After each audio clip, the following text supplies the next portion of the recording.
A couple of days ago, I was on a flight from New York City back to West Palm to come home. And as they boarded the plane and they closed the doors, the pilot immediately comes on the intercom and says, "We have a problem. One of our engines is not working properly.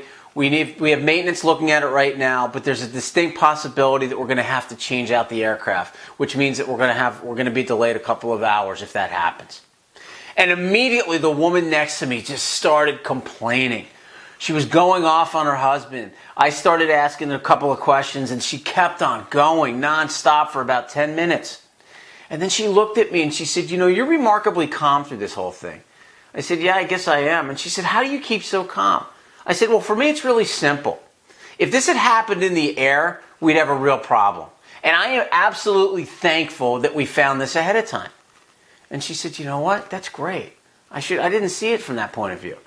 And from there, she actually got a smile on her face.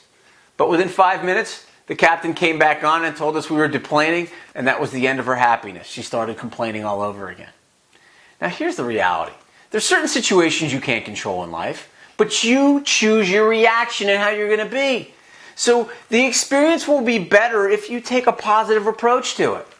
And people with defeatist attitudes are going to struggle throughout their lives. They're going to struggle in business because nobody wants to work with them. And they're going to struggle personally because nobody wants to be with them. And also, when you think about it, there's some huge advantage to being positive from a health standpoint.